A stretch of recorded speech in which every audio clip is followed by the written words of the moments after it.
I've come down to Skyline Billiards here in Brooklyn, New York City, to meet one of America's best female players for a very special What's in the Bag. Jennifer Barretta, welcome to What's in the Bag. We're in your club, Skyline in Brooklyn. Thanks for doing this. First of all, how are you? I'm good, thank you. Right, let's get to it. Let's see what weapons you beat everybody with. Let's empty the bag on the table. All right, so in here I keep some important stuff. I have a sponsor patch. Of course. I have my performance coach, her cards, and her patches as well. And then let's go in here first. This is where all the fun stuff is.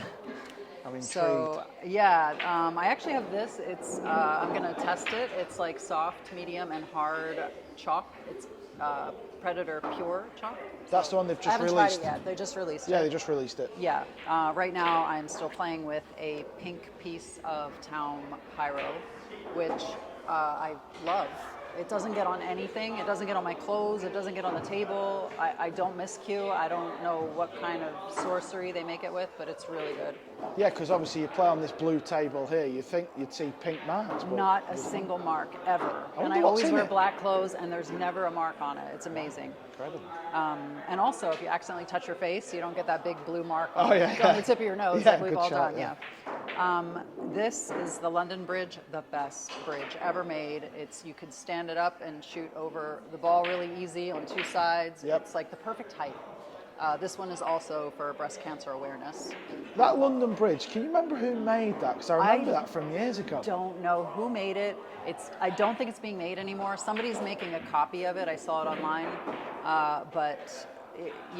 Someone needs to remanufacture this. Yeah, I'll try and find out who makes that. Does everything. It's the best. Oh, okay. You know, it's nothing fancy, but it does the job. Right.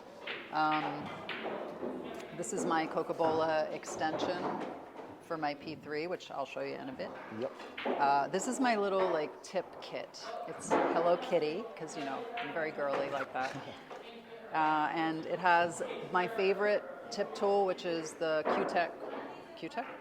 Yeah, butterfly tool.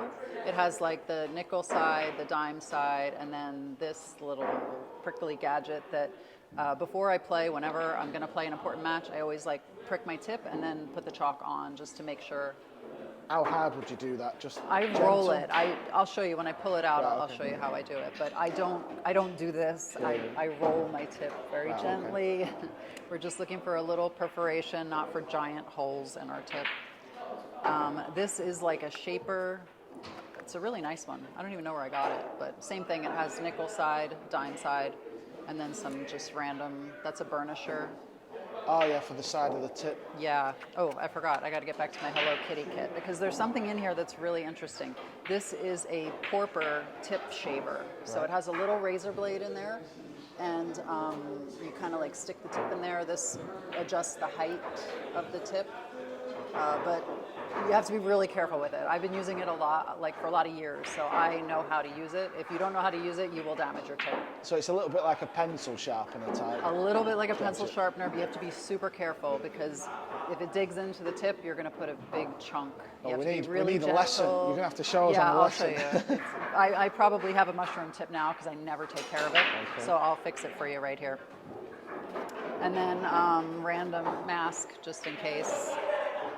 Some wipes for the Revo shaft.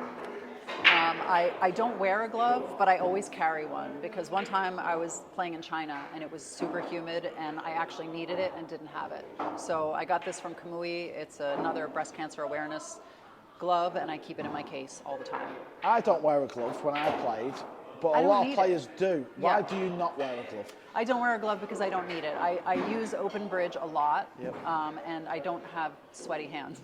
That's basically what I tell people. Thankfully. Thank you, God. And yeah, that's all I have in this area. Actually, no, I do have one more thing. Oh. This is not typical of a pool player probably, but I have makeup. I have some blotting sheets and I have some lip gloss, important stuff. Gotta look good while you play. Yeah. And then, this is one of my favorite things. It's a keychain so you can put it on your case, but it's a silicone cue rest, because a lot of times when you go to tournaments, they don't have anywhere to like rest your cues. So it goes on the table and it doesn't move. Like it'll hold your cues. It's super light. You don't have to put a big, heavy like cue holder. It holds 3 cues and it actually holds your extension.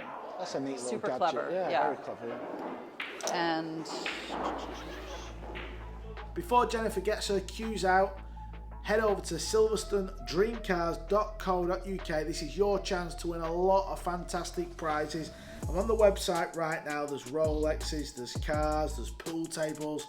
And if you win, you can take the cash option. You don't have to take the prize, so whatever the value of the prize is, you can opt for the cash. And also, here's the best bit. If you put boys20 in the coupon, you will get 20% off all tickets for all competitions. Good luck, guys. this is where the good stuff is. So I have my BK Rush brake cue. I love the red. I don't know. I have a blue one too, but I mostly use the red. I just like it for some reason. So everything's Predator? Everything's Predator. Yeah, that's the shaft that goes with it. Don't ask me what kind of tip is on there. No idea, whatever it came with. Then I have the best jump cue on the planet, the Air Rush. And I don't like jumping balls because I like kicking better, but this gets the job done. Like when I have to jump, sometimes you have to jump. Would you class yourself as a good jumper of the ball? I'm not a great jumper of the ball, but with this thing, I'm pretty good. So when you're hooked, would you instantly look for the kick shot and then the jump shot's like the second option? Jump shot for me is always the last option. Okay, that's interesting. I feel like you can accomplish, unless the ball's hanging in the pocket and I know I'm going to make it, generally there's probably a better option with kicking, at least for me, because I know a lot about kicking. No, it's like one of my favorite parts of the game. Yeah. This is my P3 Bacote and my 12.4 Revo shaft. And the tip is a techno dud. I was playing with a layered tip for a while, and I just don't like layered tips. I feel like when I scuff them and use my tip tool, the layers start to come apart, probably because I'm not doing it right. But I don't know, these are really consistent. They don't seem to get glossy or hard, and I just like the way they feel. Is that soft, medium, hard?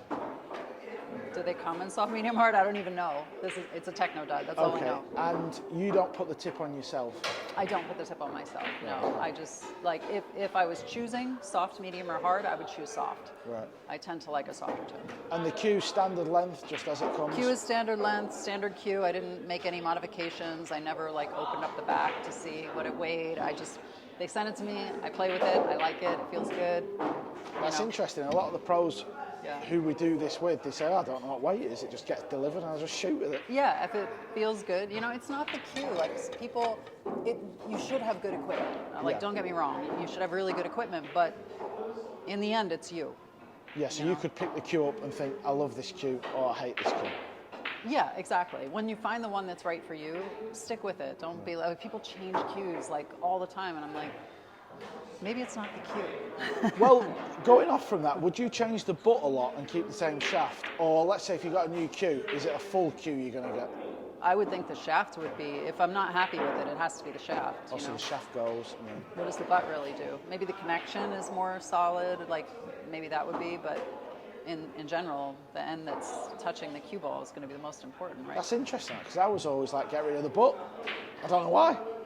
Yeah, I don't know. Like I said, I don't really change cues. I stick with them. Yep. How long do you have this cue for? Well, I had the old P3, and then because I wanted to get the new extension, the longer extension, they sent me this one because I had a different screw that didn't fit. So they sent me this about maybe 8 months ago, a year ago. But before that, the P3 that I played with for 5 years, maybe, whenever it came out, when it first came out. And I know obviously you've retired off the pro scene now, but have you tried and tested playing with an extension? Because the whole of the pool world's gone mad for extensions in the bottom of the cue. I mean, it makes sense for somebody who's tall. I don't think it makes sense for me, you know. Yes, you are and I right. feel like the point of it is, you know, if you're tall, you're going to be gripping your cue a little further back, right? So it just gives you a little bit more cue. But for me, it's like this big thing at the end. I don't know. It doesn't feel right. I've tried it. And it also adds too much power, you know, like when you're trying to hit those little shots, it's too heavy. It's hard to like get that small position. Yeah, I hear you. This is a spare shaft. I have no idea what kind of tip is on there, Looks similar to your but playing. obviously it's blue, so I haven't used it Yeah, okay. Yeah, ever. But you need to have one. You should always, especially if you're traveling to play tournaments, you should always have a spare shaft. I've seen crazy stuff happen, and yeah. So that's everything That's in there. pretty much it. Nothing else Oh, in there? and my case. I Oh, have the case, the of course. Predator Urbane case, which I love because it has a ton of room, and it's really nice to look at. It's a good looking case, and never run out of room. Right, Jennifer, it's been a pleasure. Thanks for showing us and the pool fans what weapons you beat everybody with. Well, used to beat everybody. Oh, before we finish, are we going to see you back competing? You what? Are we going to see you back competing? You know, that's a question that I can't really answer because it's not my choice to not compete right now. It's just my business is really important and it requires a lot of work. So it's just not in the cards right now. I don't know if that'll ever change, but I still love the game. I still love to play. I'm still going to do content online. But competing, I don't know. Hopefully. Right, what we're going to do is we'll put Jennifer's Instagram page in the description along with Skyline because it's Jennifer's club. Jennifer, thanks a lot. Thank you so much. So I'm going to show you how I use this thing. You have to be really careful. This tip has a little bit of mushroom, so it's actually perfect. But I don't like put it down and let the tool do the work. I just sort of rest the razor blade against the edge of my tip, and I just really gently twist my cue. And you can see it just takes off a little bit. And you have to be super careful. You don't want it to like nick your, well, is that a ferrule? I don't even know if that's a ferrule anymore. The pad, you don't want it to nick the pad. And I'll just go around a couple times. And then after that, you can see it just took off a bunch there. After that, I'll just usually use some spit, go around the edge. And then I have this little burnishing cloth, leather, and I'll just like heat it up a little bit and kind of seal the edge. And that's right about when I get my little tip tool. Oh, this one. I was going to show you this too. This one. Sometimes you see people like they get mad, they start going like this. It's really bad. I'll just roll it really softly. I'll show you. You can see it makes these tiny little holes. Even if you don't shove it on there really hard. So you can kind of see the tiny little holes. And then I fill all that in with some chalk. And when I do that, I will never miss cue. It's amazing.